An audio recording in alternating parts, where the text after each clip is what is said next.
Hello guys, and welcome back to a bit of an unexpected video, which I didn't think I would be making on a Saturday morning. I don't know if you've guessed what kind of car I'm in. Sunroof open, nice Saturday afternoon drive, lovely plush leather seats. I think a lot of you have probably already guessed what it is. It's a big cat, Jaguar S-Type. You've all seen it. I'm just going to run through a few things with this car. If you watch me vlogs, you'll recall back, way before the winter. It must have been like, was it November time? October, November maybe? I remember taking this car down to a nice area of near where I live, on a weekly vlog and doing a bit of filming of it. As you know, I'll get around the car shortly, like as in doing a video. This car is our landlord's car, and he's owned it from brand new in 1999. I don't even know the original reg of this car. It's either an S reg or a T reg, which is the very, very, very first of the S-types ever made. In my opinion, the best actually. I prefer the pre-facelift a lot better. So, as you know, it had tyres done, brakes, service, MOT, all that kind of stuff. And then just as the cold weather started cutting in, it started having some no-starting faults. Sorry guys, I'm actually sitting at a train line here, and a fast train went by. You wouldn't be able to hear us. So yeah, it developed some non-start faults, which was a bit unusual for it. Yes, I think if you've watched me vlogs, you'll understand. I got my auto locksmith out. He come and fitted a new, can I get the camera in here? A new ignition switch, which was taking this out, and it was behind there. A genuine Ford / Jaguar one, which I don't know if that's still in this bag somewhere. I don't think it is. So anyways, we oiled it up, fitted a brand new switch, everything, and took the car back, and it was fine for a day or two, and then it started again, playing up. If it's going to start, it'll start first time every single time. No problems whatsoever. Hence I'm out in it now driving. So we're up there. It was more than what me and my dad wanted to get involved with. So the locksmith came out again, looked at it, and he was like, look, these cars are an old car, but they've got a very complex PATS system on them. PATS. It's written in all the windows and stuff on there. Like it's something Ford as well, but it's a very, very, very unique and difficult system to work with. So anyways, when the car decides to start, it starts. When it doesn't, you put the key into the ignition and it'll say steering column lock fault. Now, you'll see with this that the key doesn't go into the... I'll open the door, it'll be easier to show you. The key, like on most cars, you go directly into your steering column, and the actual lock is a mechanical lock that goes into your steering column, but on these they're remote, so the key goes into there just to a switch, which then triggers somewhere up here, which I've had nothing to do with, this, which is your locking solenoid. And all this is linked up though. The problem is you can't just unplug this and put the new one in. So anyways, we sent it at this point to an auto electrics place, which it's been there for a long time, and he's fitted the new lock. But the problem when they fitted it, they couldn't get it coded. And then when they couldn't get it coded, nobody kept the software for these cars anymore. Because these are the Phase 1 S-types that only ran from about 98, 99 to 2000, 2001. So as you can imagine, that's 20 years ago, more than 20 years ago. All that equipment and stuff has just been put to the side, you know. And there's the train that I was just out. Just thought I'll put that in just in case you're wondering why. So yeah, I'm sitting with the sunroof open, and nobody could get a hold of the equipment, so it took weeks and weeks and weeks again for people to go between each other, and eventually they found somebody who had some equipment. So he come out, coded it in, and then they found that, I don't know 100% what's going on here, I've been kind of just taking a back seat on it. So now, this spare key works, but this one they can't get the code in or something now. Now I don't know if that's them not... something with this equipment, not normal. I haven't got a clue, but now this key doesn't work for some reason. Nothing's been changed in the barrel or anything apart from the switch. It's just been the locking solenoid for your steering lock. So anyways, on to the actual fault. So when you do, which I've showed you, is when you do come to put the key in and start it, if it doesn't want to start, you get a fault coming up on this screen here saying ignition lock faulty. Sorry, steering column lock faulty, which is this, which has been changed. So the auto electrician, which I'll show you when I get out, is basically washed his hands of it and just says, I don't want nothing more to do with it. Can't find what's wrong with it. You're going to have to come and take it away. And we're like, well, we hope it starts. It did actually behave itself and started last night. Hence, I just decided that I've just took my son Charlie back to his mother's, and this morning I just thought, I wonder if it starts. Because once it starts, you can happily jump in this car and drive to wherever the hell you want. It's just when you come to turn it off, you're playing the lottery of if it's going to start.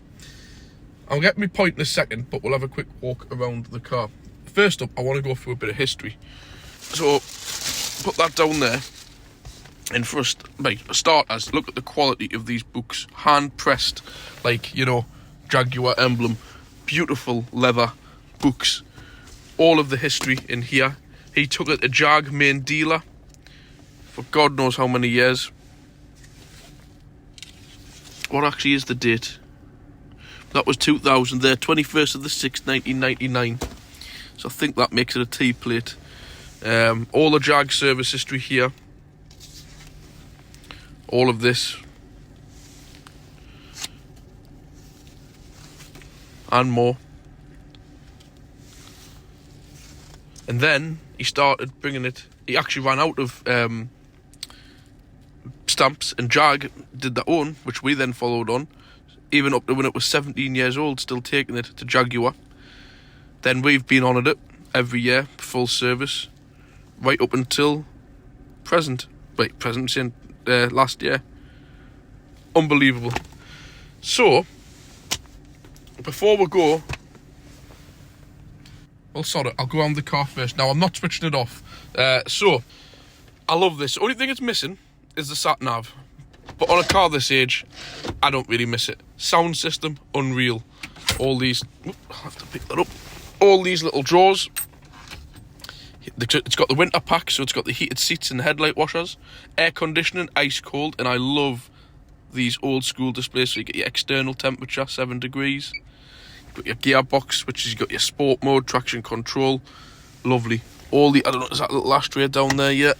Just absolutely lovely. Look at this, still got all the tax discs as well. I must admit, there's a few things on this car I'll go through in a second. Only just clicked 70,000 mile.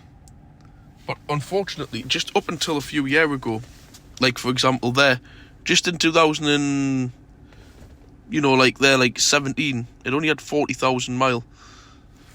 That's what I'm going to get to, which I've been through on these videos. This was my landlord's car. It was garaged from new. So underneath, everybody knows these S-types rot like nothing else. Underneath this is absolutely mint, because it's been garaged and hardly used. Just up until the last 2, 3, 4 years, it has, unfortunately, which I'll get around to that in a second.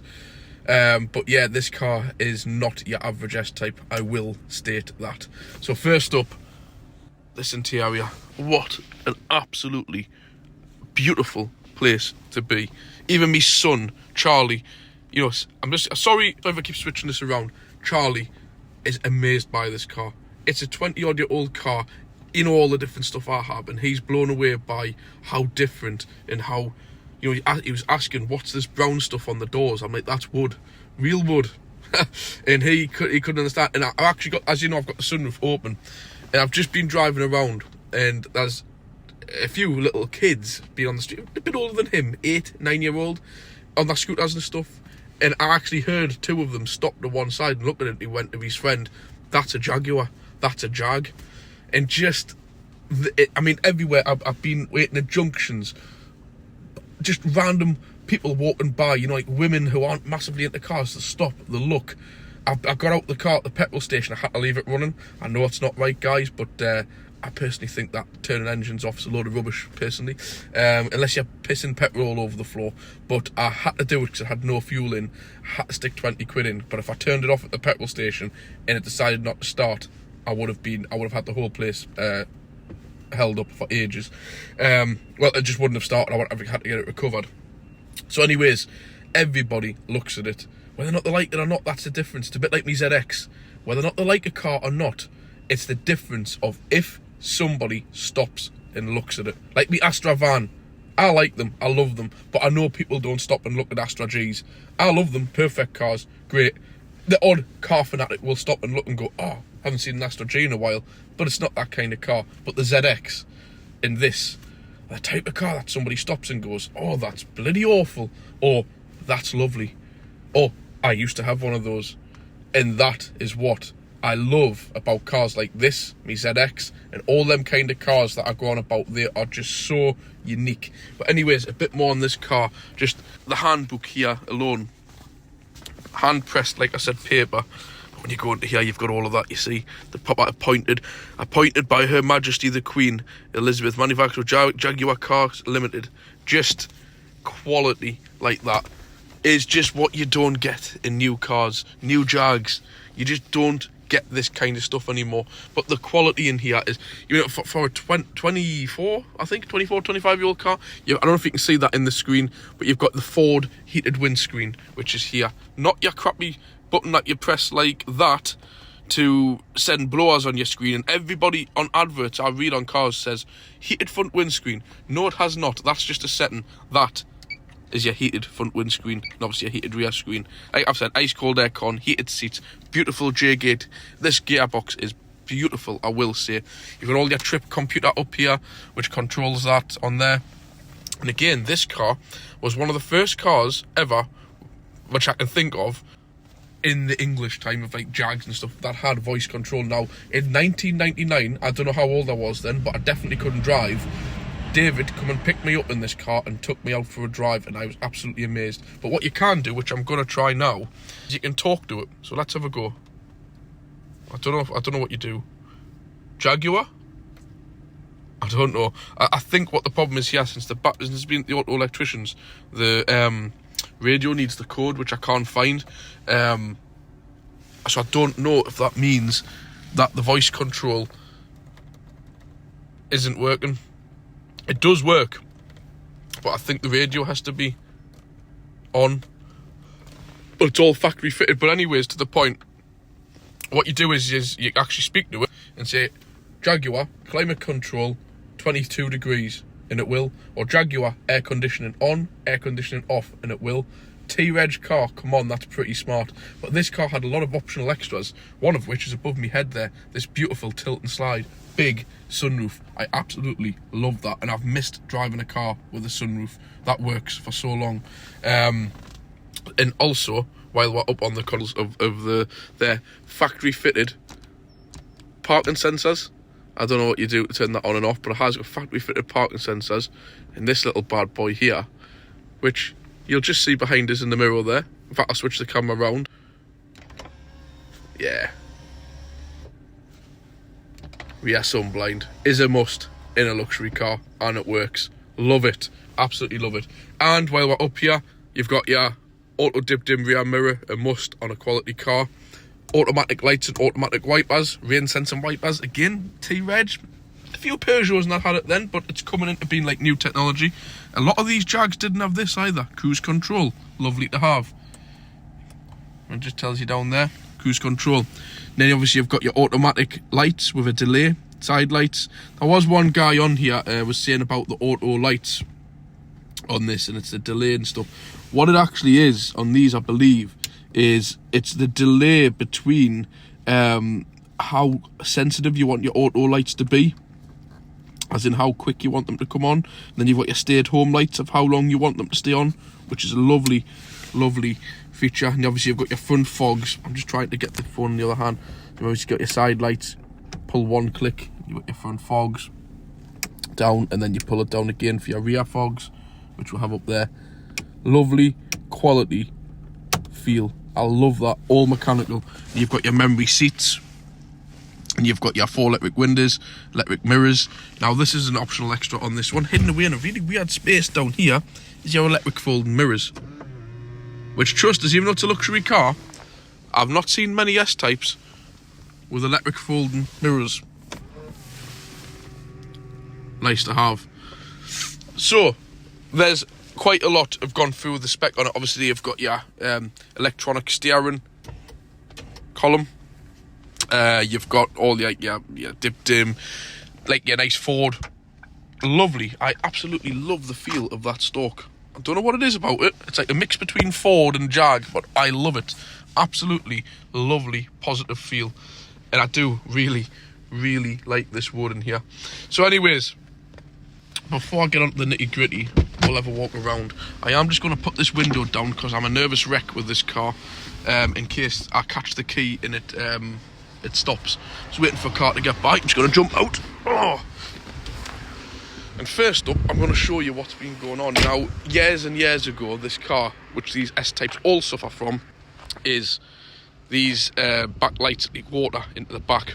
But like I've said there, you've got your factory parking sensors. And I love this as well, Jaguar at the back, and the button to open it is the Jaguar symbol. Oh, I just love it. But in here, yeah, water got in here years ago. Nothing's rotted or nothing, but this is where the auto electrician's been doing a lot of work in here, rewiring all of this, on with the fuses, and taking these shrouds off and that. That's the casing to all go back on. Again, original Jaguar spare wheel there. And also down here, which I'll get to, is see it's got this module down here as well, which is cleaned up the ties. Again, a Jaguar, original Jaguar, detachable tow bar. It only ever used to tow an ice cream trailer. And obviously you've got your back seats that go down. It's a lovely big boot as well, I will say. But that's been done in there as well. So that's, I personally don't think the fault lies in there. I've got a bit of a suspicion what I think it is, but I'm not going to disclose it to you guys because I don't know what's happening yet. I will keep that one to myself for now. But anyways, we'll have a quick walk around the car. Absolutely stunning. I mean, just standing here where I am now. It's minging, by the way. It stood out in a yard for over 3 months, never been washed. And I'm going to get this.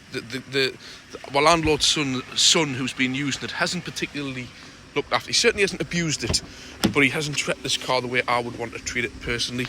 This can all be cleaned up 100%. All electric seats as well. And it just looks the part, doesn't it? Absolutely gorgeous car. Gorgeous. The T-Reg car in that setting right there. I need to get a photograph of that. Yeah, obviously it's got the headlight washers with it being the winter pack. Don't know why they've come a bit loose. I'm going to have to look into those. And also the front fogs, which was quite a rare thing on these. But yeah, these front wheels as well, they need such a wash. I love these orange reflectors. They're not lights, unfortunately, on the S-Type. But yeah, we'll just have a little bit of a look in the back, because that's where you want to be on one of these, isn't it? Beautiful. Look at that leather. And that is such a nice place to be. Look at those old school lamps up there. Right, well, enough blab, guys. I'll open the bonnet quickly and show you. In fact, we'll do a little rev test, but unfortunately, I'm not sure, you can't really hear it very well when you're not actually at the exhausts. But if we'll give it a rev. I don't know if you can hear that, but that sounds lovely. I'm going to just try and get the phone so the microphone's facing more to the back.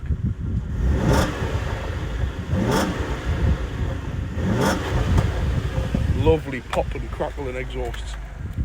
Oh, it's just, that is glorious. I wish I could somehow put the phone here, but it won't work. Or will it? Bear with us 1 second. Now, I've tried every way, I can't. That's what I'm dealing with. Just I can't. There's no way I can put the phone. Quickly open the bonnet. And again, this badge, in fact, little things like this, colour-coded screen wash jets. Love it. Right down to that badge right there. Jaguar 3 litre. Lovely.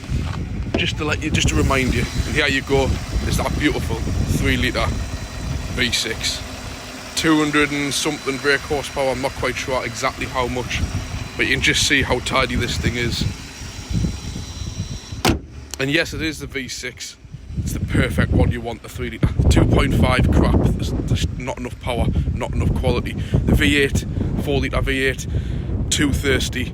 for being sensible, where this 3 litre, if you treat it nice, you can easily get 35 to the gallon, and that's what you want. It's the perfect bit in between. Power, lovely sound. I really wish I could get a better sound out of that exhaust. It is unreal.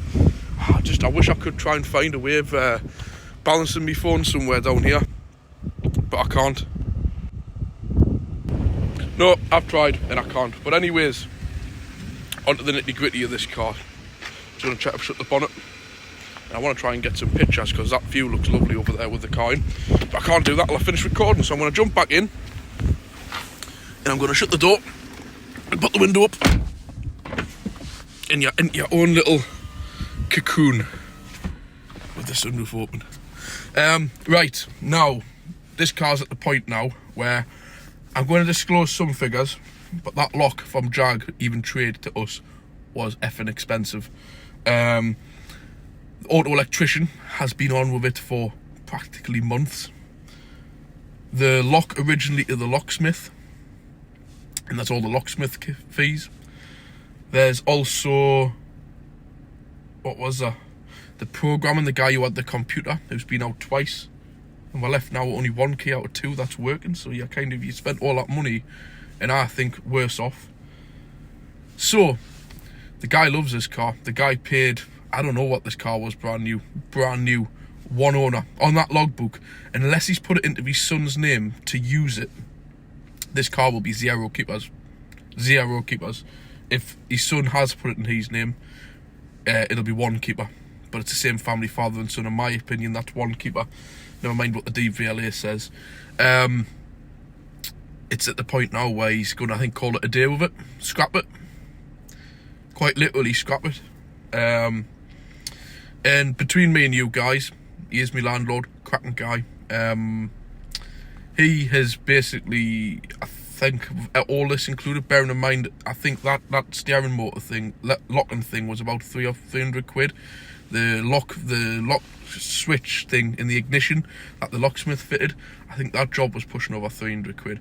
So anyways, just them bits alone, I think you can imagine, you know what I'm saying here, that there's been more than 4 figures spent on this carpet now. And he knows if he trades it in for something, you're gonna get scrap money for this, trading it in 500 quid, something like that. And he just wouldn't want to do that. He'd want to scrap it. He'd just say scrap it, or leave it to sit and rot on his drive. Now it puts me in a position, isn't it? I've just sold Chris me C-Class because it's no use to us. As in, I've got too many cars. I'm just getting the van sorted. That's for a separate video. The ML is just about to come out of storage. So is the ZX. This doesn't fit in storage. So what do? Always this position. So, this car's with me this weekend to use, basically, it's just to do a bit of testing on it. I have got a little thing I'm going to try. It's a bit unorthodox, but I've actually got 2 options. I'll let you know the first option, where if he's just going to say I'm going to scrap this car, I'll tell you exactly what I will do. I'll have it for a start. What's your opinion, guys? Shall I buy it or shall I not? I cannot have it scrapped. Can't. I cannot. That's just is or not scrapped, sit to rot. So I need to put the question, because he's very reluctant to sell this car, even if it is like this. But he is at the lines now where he's just going to say, right, that's enough, finished. So I want it, basically. But there's one option. I've got a second one, which is more unorthodox. But this one might not be great for insurance. But what you do is, which somebody has done on the forum, I've got the 2. Unfortunately, I don't know what the locksmith, the guy or whatever's been doing, how now two keys don't work for some reason. But that one does work, right? And what you do is you just leave that key in all the time.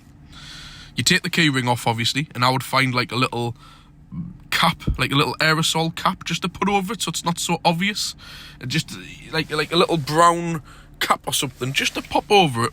And all you do is, and as a guy who has gone 2 or 3 years with exactly the same fault, and he's just never, the fault will never happen. I'm not going to piss about here, but I can turn that off and it will start first time every time, because until you pull the key out, it then activates the lock to lock the steering column. So if you just leave that key in forever and then use your spare key, because it won't lock with the remote, to lock the door with the key. So yes, I know you're leaving your key in the car, but you're locking it. So unless somebody smashes the window, sees the key in, but you would find something to cover it up. That's an option. It's a bit daft, but tell me, does it work? It works. So we're going to try, I would probably try that as a temporary measure. So there we go. I don't know what to do. I've got myself in a bit of a position. I'm buying another car I don't need. He might not want to sell it. He might just simply not want to sell it. They're the type of people where I think he'd rather just let it, he probably would scrap it, but to sell it for next to nothing would take a bit of persuading. As in, you know, I can't give him, like, you know, like, silly money for it. I've got to be sensible, because until this steering thing's fixed, and I will say this auto electrician guy is good. If he can't fix it, 2 locksmiths can't fix it, I'm not that good. I'm not that good. But my idea of that with the key, leaving the key in all the time and using the second key to lock the door, it works, doesn't it?